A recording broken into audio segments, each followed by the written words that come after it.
ওই প্রচণ্ড সর্দি কাশি, তো এই সর্দির মুখে হয়ে যাক আর ঝাল ঝাল শুটকি মাছ।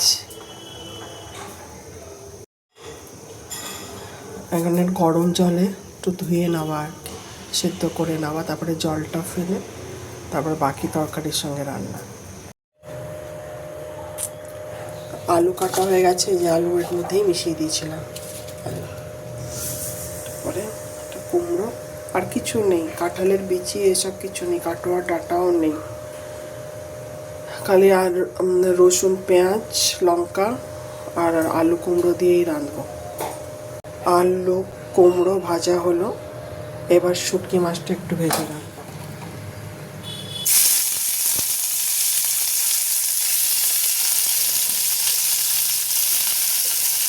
এবার অনেকটা করে শুটকি মাছ নিয়ে দেখি এবার কীরকম হয়। প্রথমে আগে আমি কম শুটকি দিতাম, একটা দুটো কাঠি দিতাম, এবার একটু পরিমাণটা বেশি দিই।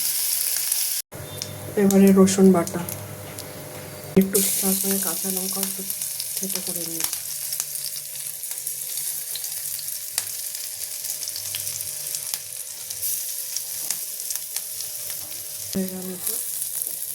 পেঁয়াজ,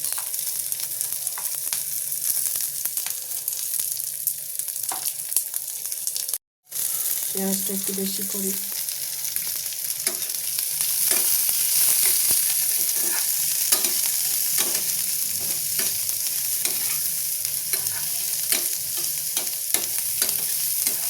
লাল লাল করে ভাজার পরে তারপরে দেব আলু আর কুমড়ো, ভেজে রাখা আলু কুমড়োটা। এর মধ্যে লাল লঙ্কার গুঁড়ো দিয়ে দেওয়া আছে, সেটা দেখানো হলো না। তারপরে ভেজে রাখা আলু কুমড়ো দিলাম, তারপরে লাস্টে শুটকি মাছ। এবারে ভালো করে কষিয়ে রেখে দেবো, ব্যাস হয়ে যাবে।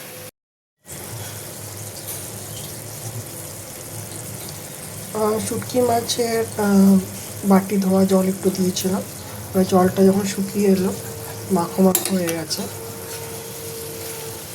এই পর্যায়ে গ্যাস বন্ধ করে ঢেকে রেখে দেবো।